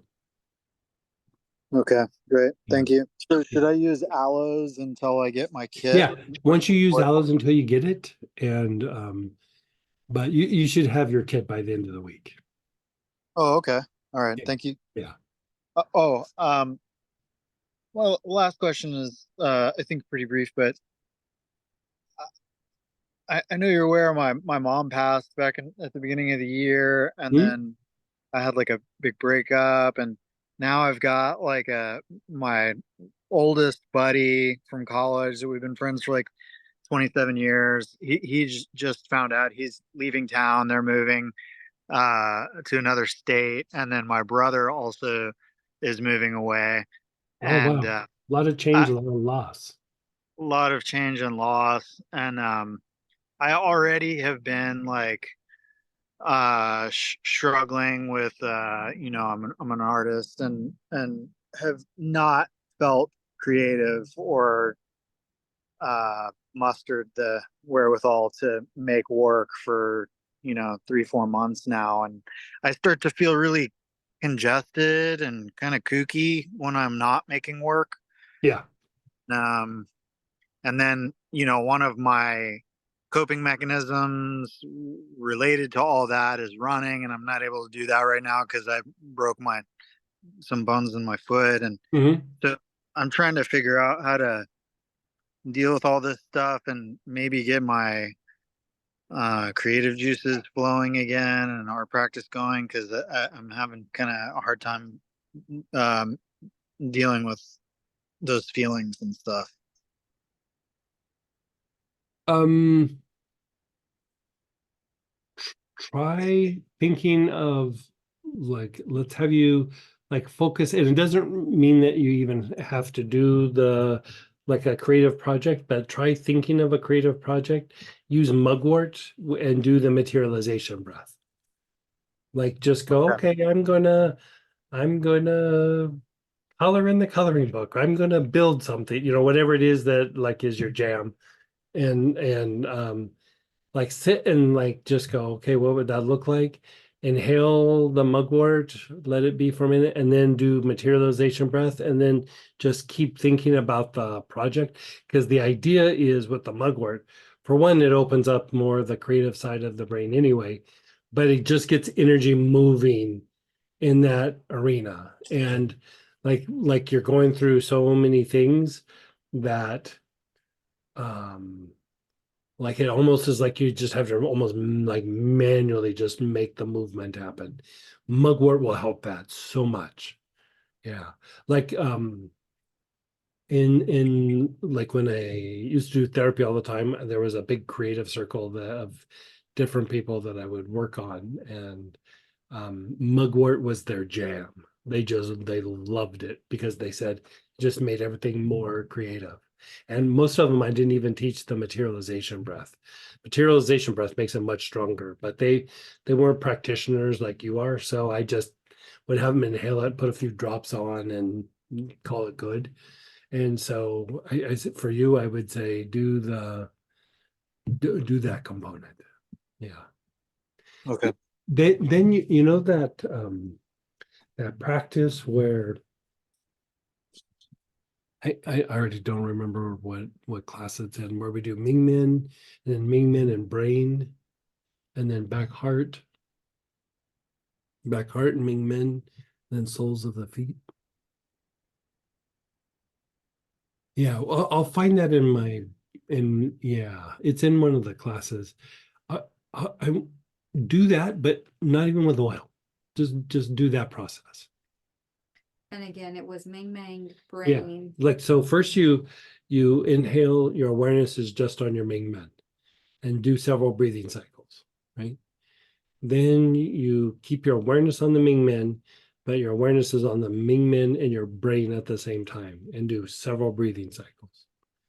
And then pause and let that be for a moment. And then your awareness is on the back heart. And you take several breathing cycles again. And then you keep your awareness on the back heart, but then your awareness is also on the Ming Men, right? And then you do several breathing cycles and then let that go, and then go back to your feet and inhale with your awareness on the soles of your feet. And what that does is it harmonizes the two sides of your brain, and then it stimulates the blue pearl. And so a lot of times when we have an issue where we're creative and we have a block, is it gets too stuck in the intellect and not on the other side. And so if the materialization breath with mugwort doesn't get it, keep doing that. It's but do that and then do this process right afterwards, and you should push through whatever block is there. I'll give that a shot. Thank you so Yeah, much. yeah, you're so welcome. And just so you know, Greg's a student new, and they said it's in the free meditation and essential oils class that we just Oh did. yeah. And then I had done a little edit earlier. I'm gonna post a link to of just you more talking more deeply about it. So Perfect. great. And then go ahead, Deborah, then Linda. Hey, Miss Deborah. Hey, Greg. Hey. Well, I started with one question, but after hearing Troy, I have a second question. Um, so the first question is I have further clarification about my thyroid. I had an ultrasound done and it's inflamed, and then the parathyroid is being affected. It's all enlarged. So Okay. I was wondering if that would influence or change any of what you're recommending. Because the parathyroid evidently is more, well, I don't know. I'll start saying things that I don't know anything about, but lymphatic has been mentioned. Mhm, I know it regulates calcium mhm. and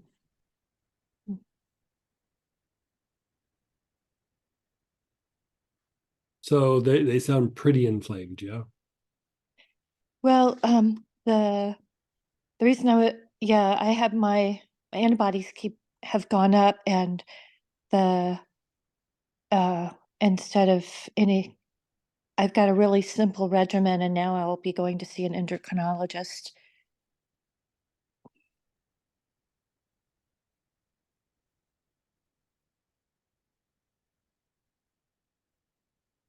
Yeah, give me just a second here.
Let's have you stick on what you're having, but how soon are you seeing the endocrinologist? Well, I just got the referral today, so as So soon like a as I can month get, or yeah, probably. yeah. Um, there's no, like with reducing the inflammation and with that, sometimes certain things work and sometimes it's harder to find a choice. And this is like a really weird choice. But it's not going to be the magic bullet, but I think you can potentially bring him down a little bit. And it's do you have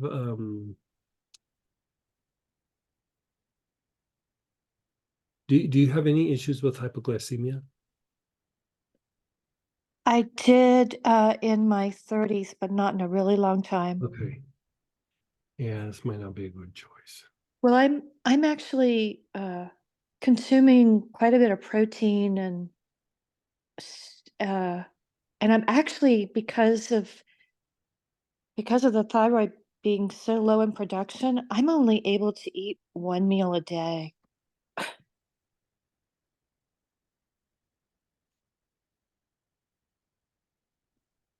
I was going to suggest bitter melon, but the issue is it's going to suppress your appetite a little bit and it's going to lower your blood sugar as well. I don't think it's a good choice. Okay. Let me think on this. Like nothing's jumping out at me right off the bat, and it might be that just some healing needs to be done on that. Trying to reduce it, but Healing as an energy healing? yeah, energy healing. Yeah. That and I mean you've had a bunch of fascia work. And so they did a lot of neck and base of the skull kind of work on you. Huge amounts, so much Okay. so that it released, like I'm no longer wearing I'm not grinding my teeth anymore. It was really major. Oh, good. Yeah. Let's have you get some energy work on that. Everything that I could think of that comes to me doesn't look like it addresses the inflammation. And I still would focus on the thymus as well, just to regulate the autoimmune response and are you having any sort of heart issue or anything like that? No, art Okay, is good. has Good, never good. been a Okay. problem. One thing I Um, do have though that I've mentioned once before was I have this burning in my lower left abdomen area that comes and goes. And like tonight, it's been nonstop. is it deep or is it superficial? Um, Like, does it feel like skeletal muscle or does it feel like it's down in your organs? it's hard to say because right there, it's below the ribs and above the femur, the pelvis. So it's like right in between. Does it happen like after you've eaten like nuts or anything like that, popcorn? Oh, interesting. I had not related it, but Watch it. It could be the descending colons and a little bit of a spasm, or it could start to have a little bit of a diverticuli. And okay. even with that, you still can treat it. Like yarrow will internally will help that, but you can even kind of like go in and like take your fingers and go like on the abdomen and then leave it there for like 10 seconds. And you're not moving fascia, you're just compressing. And you get down into that area and then like hold it down for 10 seconds and just kind of keep doing it. And just until you feel like a little bit of like pushback or it's like, okay, it's getting a little uncomfortable, and then just stop. And sometimes when you are able to do that, be it that it's muscle or that descending colon area, you can take the spasm out of it and it will go away. Most likely it's probably if it's burning, it's either the muscle or that part of the descending colon's getting a little bit irritated and inflamed, but it's getting there because there's also a spasm. So if you can like compress on it and just hold it for like maybe 5 to 10 seconds at a time and then let up. And even when you let up, like here I'm like pushing down and then I let up, you can come at it, you're not really moving your finger, but you're changing the direction, like the angle, and then go in at it again, and then, go at it again, but like on the same spot. So like kind of go in and like palpate where it's at, and then like go in and then just start kind of moving the directions around. And then wherever you kind of feel it, just hold it for a little bit. And just for like 5-10 seconds. And then let up, but don't take your hand off, and then go back in, and it should release, be it that it's stomach muscle or the descending colon. See how that treats you. Like do that and then send us an email. Terrific. Yeah, I really appreciate that. That because runs in my family. even if there is a little bit of a diverticuli, sometimes you can just avoid certain foods, but if you treat it, you don't even have to avoid the foods. You know what I mean? Like you can, unless it's really bad, you can still eat nuts, you can still eat popcorn, you can still eat all those things. And so watch to see if it flares up when you eat certain things. Like when it flares up, go, okay, what was my last meal? And because even like if you eat like a little like bar of some sort, it's going to have nuts in it. It's going to, it could have all kinds of things. Just see if you see any sort of pattern with it. And it doesn't necessarily mean avoidance, but it just means like, okay, nuts, popcorn, seeds, all those things seem a little bit irritating. So that means there's either a spasm there or a little diverticuli. Okay. And then we'll just treat it. Yeah. Okay. So I had brought that up just trying to give you, I know sometimes there can be weird things associated Yeah. with, Yeah. and I just thought maybe that would be a part. So it seems to be totally separate. That's Now helpful. the appetite thing, is that because it's hard for you to process, or you just don't have an appetite? It is because I'm putting on weight and I can't, the calories, it's to minimize my calories. It's Okay, gotcha. ridiculous. I am like under 1,000 calories a day right now. Wow. Yep. And I'm still struggling to maintain it. It's like, it's really, really hard. Okay. Okay. That's how low my thyroid is producing. Let's And have even medication, it's not helping. get some regular healing on the throat, on the thyroid. I have an appointment with you later, in a couple of weeks. Okay. Think you that's too long to wait, or? No, but let me see if I can rearrange and get you in sooner. Oh, that'd be great. Yeah. And then one other question that's very different, but going back to what Troy said, I'm really interested in learning more about the phurba, and you have a lot of different styles to choose from online. So, and I didn't know the descriptions make it sound like which style you choose influences the practice, and I don't know enough about the practice. Yeah, I mean the big jump is if you go to a relic, like but I try to just give like a wide range. Some are bigger, some are smaller. Relics are usually a couple hundred years old, and they have come out of like a temple. So like a series of lamas or high lamas have used them, and so the energy and like the quality of the quality of energy on the relics is much stronger.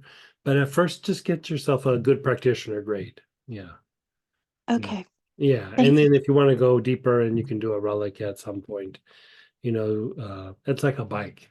You know what I mean? You'd Yeah. love to have the top end bike, but for a while you're like, gonna have that production bike that, is still good, but got to make sure that you like it and get your legs under you, and then you can get the fancy thing.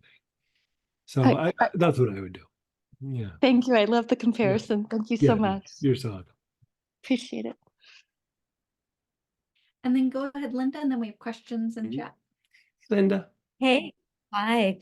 So quick question. Yes. what can be done with oils, hopefully, to regenerate gums that are receding to the point that they're considering doing grafting, which we don't want to do? Yeah. Sometimes cypress, like if you just take like cypress neat and then rub it on the gums, and I'd also rub it a little bit on the roof of the mouth. That can be helpful. Like it definitely would slow progression, sometimes would even regenerate it. The other thing that I've heard people do, I've never done it, but or I've never had somebody do it, but you take like some powdered comfrey and you break like a vitamin E capsule and you kind of mix it and then you pack it on that area for a couple of minutes and then wipe it off. Don't swallow it, like wipe it off and then wash out the mouth and spit it out. I've heard of people doing that. I've never had somebody do it. I usually go for the cypress, but it could be a thing that you could experiment with. Okay, cool. Yeah. All Yeah. right. And one very off the wall question, but I've been meaning to ask, how do you pronounce your last name? The way I tell everybody is toes. Uh-huh. But like if you know anybody that likes hockey, it's Dave's. But nobody ever gets that. So I usually just say toes. Okay, Yeah. great. Thank you. I used to get picked on when I was a little kid. And so, because it's such a weird pronunciation. So at a very young age, I just leaned into it. You know, Okay. yeah. Going back to the gum thing, Yeah. also with energy, orange is red. Really? Okay. Orange is red and directly And into the that gums. area. Right in Okay. the gums.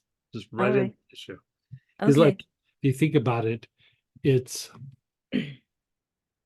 what you would use for Mm-hmm.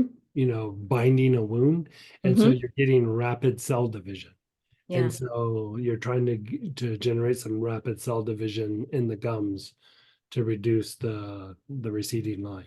that makes sense. Should I blue it first to like You really can, like the but area? just either use your finger or crystal, like just get Yeah. in there, just make it just real specific. Yeah, Mhm. you're probably good.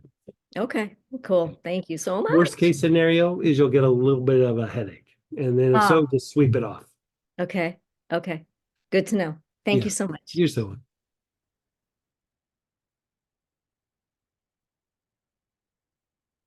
In India, neem is taken internally to purify the blood and generate heat. Can the oil from plant prana be used for the same? If not, what would be the top ways of using it for overall health and well-being? So I'm not an expert on the use of neem. Usually we just use it topically. I mean, I have a very, very strong neem, but taking internal, I honestly don't have enough experience with it to say,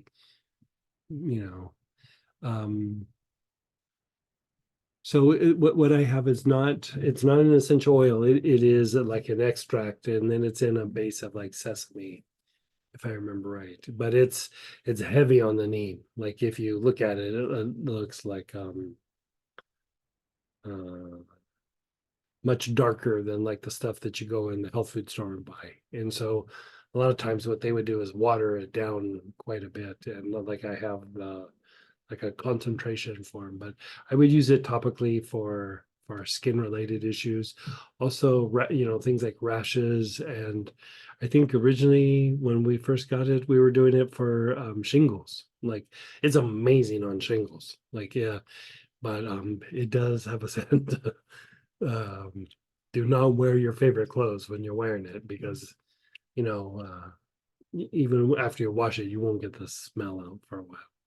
And so yeah, you probably could take it internally. I have no reference for that.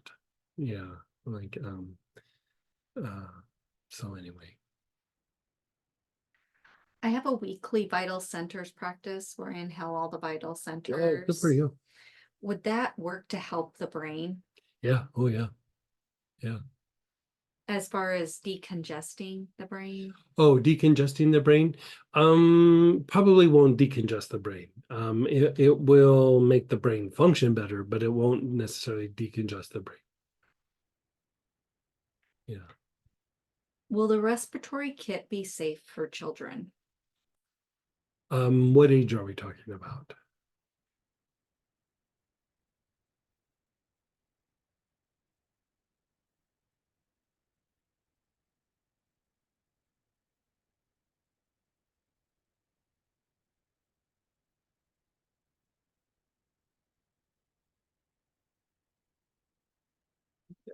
They're 1, 3, and 6. Oh, if they're young, like the 6-year-old might be able to be okay with it, but the other two, I would stick with just like myrtle.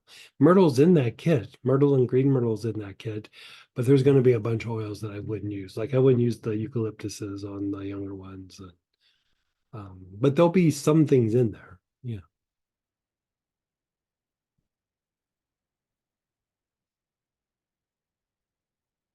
Sorry, I'm jumping up a little earlier. So could you use sulfur for rosacea? I mean, it wouldn't hurt. I'm just not sure that it would resolve it. I think rosacea, rosacea is a little bit of a tough one. If I remember right, lavender is usually what I use for that. You can mix it in with a little bit of a sulfur cream and rub it on, but I've never tried that. And so I don't know how that would turn out. But, sometimes that's what we do is we go through and start experimenting and figure out what's going to work. And so it's worth a shot. Is there a benzoin spray and incense? There isn't, but there could be. Very easy. If I ask Samantha, she probably has a spray stashed away somewhere, but yeah, we could easily make that work. Requesting for a psoriasis, skin, and arthritic stack. Psoriatic arthritis or It says psoriasis for the skin and arthritic. like is the arthritis associated with the psoriasis? Like tell me the kind of arthritis that you have. Yes, it is. So psoriatic arthritis.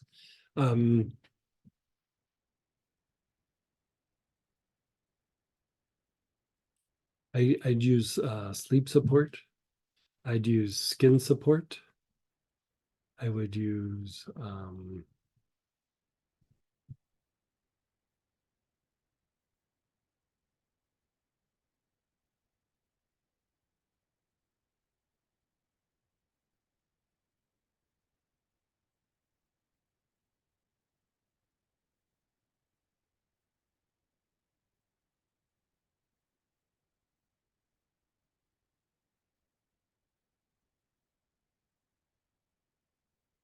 yeah, I'm just thinking this out for a second.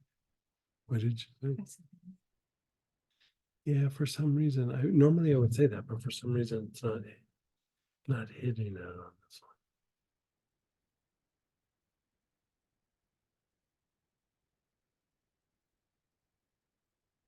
I would use ANS support, and I would use enteric support. Like it looks like digestion's a big part of this particular condition. So you're not necessarily targeting the arthritis directly, but you're treating the things that are like the precursors or contribute or have been affected by this. So let's have you start with that. Do it for a good month. I would say the one that would be a primary, like do that as a stack, but I would also do the advanced technique with the enteric support. Yeah, try doing that. Yeah, I like that combo.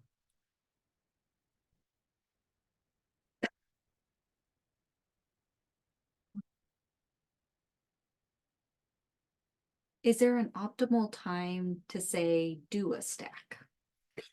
I would say usually like more towards the end of the day. Doesn't have to be right before bed, but like in the evening, just because it might make you a bit more relaxed and you know, if you gotta get up and do stuff. There's been a few times where I've done them in the morning, and I would say that probably wasn't my most productive day. Like I was just like, yeah, I can do this work, but I'd also like to take a nap, like, you know, because it just put me in a state of repair, rest and repair. And so that's what your body does when you go to bed. So I'd say do it more in the evening. And go ahead, Linda.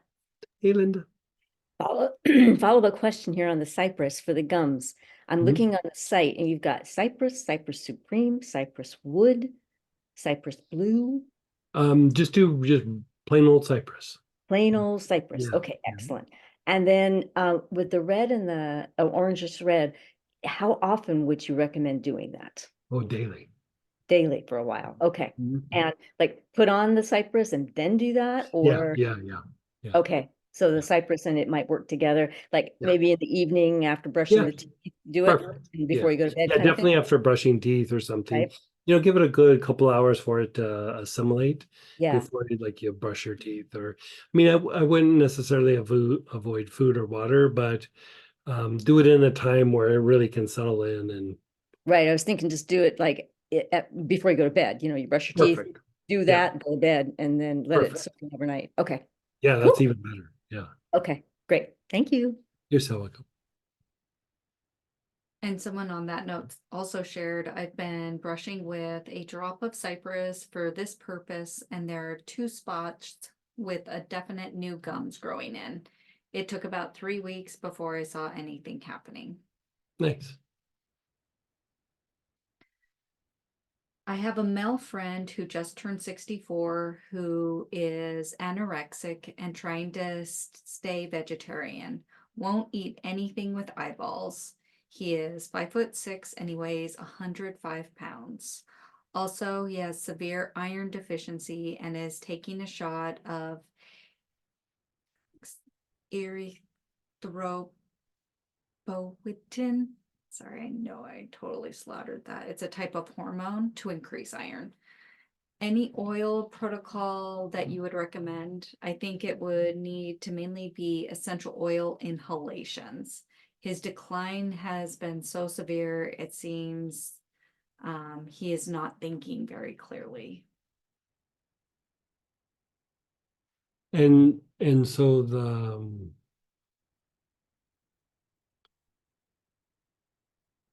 anorexia has been diagnosed, or it's just a conclusion that you have. Like give me an idea of what I mean. It definitely sounds that way, but like um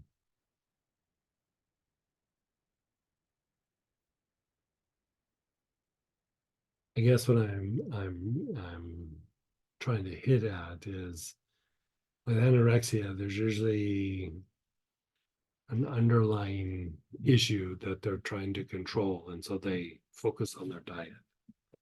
So they said, yes, it's a long-term diagnosis. He is seeing a psychologist, but is intent on being vegetarian. His bones are compromised and so brittle they keep breaking. Yeah.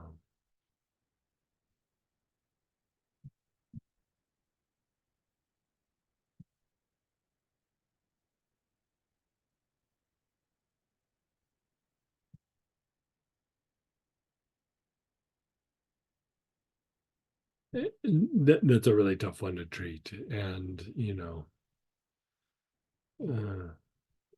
you can try to give them things, but I will say that that is a population that's very hard to keep in treatment, and they usually don't follow through with a lot of things, you know, because there's something else going on, and so any sort of movement in that area, they have a hard time with.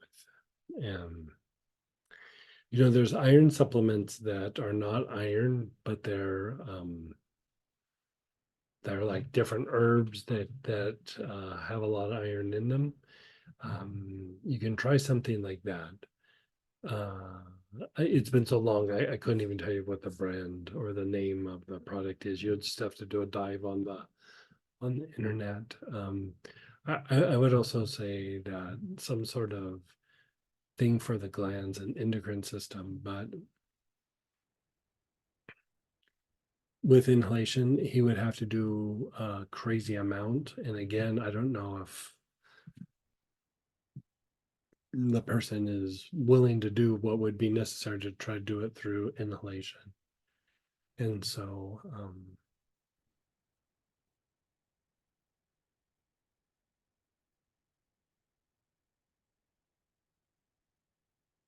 yeah, I don't have a very good answer. I'm sorry. Like I can throw some things out there, but when I look at it, it feels like it just keeps falling flat.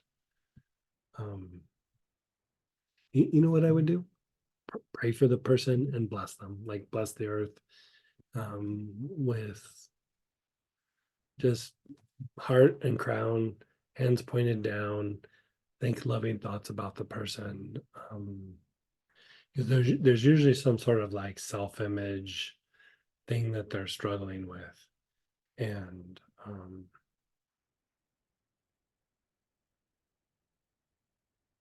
they're suffering more on the inside usually than they are with the things that you see. And so just pray for them every day. Like if you try to do treatment, even as a therapist, when I would have people come in like that, it was really hard to get them to do anything. And sometimes even hard to even get them to show up for their appointments. And let's just have you like pray for the person. I mean, if they're interested in talking and maybe doing a little something, I'm more than happy to help. But I don't know that everything just feels like it falls flat, like it's not going to go anywhere. And so, I mean, it sounds like it needs a little bit of aggressive treatment, not necessarily like getting them from the vegetarian thing, but you know, there's some health stuff that needs to be dealt with, obviously. But yeah, sorry, I don't have a great answer there. But prayer is always an option. You know. Okay, thanks. Yeah, yeah. If you want, submit the name and we'll put it on the prayer petition for Astara, and I'll also pray over it, and you know, do little healings on the people with the prayer petitions. So submit it to Astara or to us directly, and I'll put it on my list. Yeah. And then back to the stacking, Mhm. and how many can you do in a day or rotate in a week? I would say like maybe just do one a day, but then you can rotate as many as you'd like in the week. Yeah. I think I have. Sorry.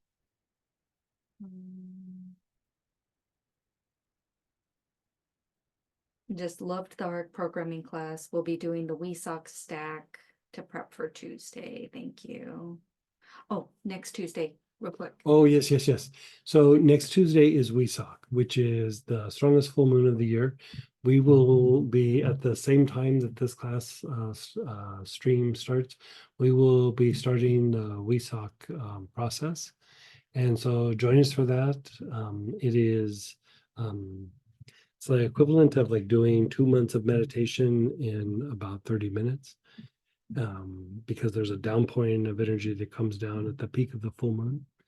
And if I remember right, the peak happens at 6:49 Central Time. And so we will not be doing this stream, but we'll be doing it Monday, just next week instead of Tuesday. So we'll do the normal thing where we get together and do our Q&A, but it will be Monday. Tuesday night we'll do WeSock, and then Wednesday night will be the normal study group as usual. So just a slight change next week, but other than that, everything will be normal and usual. But join us if you can. It's the high point of a spiritual practice for the year. So if you have no idea what I'm talking about, still come join us. It's a very strong, I mean, you literally a lot of times can feel the energy coming in through the top of your head. Those are the questions I have. And Yeah. Greg, do blessings of objects and water, please, on WeSock. Yeah, I'd be glad to. Yeah. And then someone's noting there is a pre-meditation discussion that Greg will be doing before the actual full moon time as well. Yeah, we'll be prepping and getting ready for that. And then when the full moon starts to get close to the peak, we'll be going into meditation. So we'll do a little prep, and then I'm not one to like, that's for me, it's not a time to sit and chat. Like I like to do a little prep and then jump into the meditation. So that's what we'll be doing. And so what we'll do, because we send out the Monday weekly newsletter, Sunday, I'm gonna do this. Sunday, I'll just send out the link to everybody for the Monday Q&A. Yeah. I'll probably Yeah. just use this exact same link, but we'll still send it out on Sunday, so you'll have it for Monday. And then in the Monday newsletter, weekly newsletter, we'll put in the link for the WeSock Tuesday Yeah. for you guys. And it'll be great. And I think that's about time. Yeah, we got to jump over. Thanks for joining us tonight, you guys, and thanks for hanging out. And hope to see you on the weekend, or maybe next Tuesday at WeSock. And join us now. We're posting Yeah. the link to bless the Star Healing and Prayer petition. And we're going to be prepping a little bit for WeSock. I mean, a little tiny bit, so.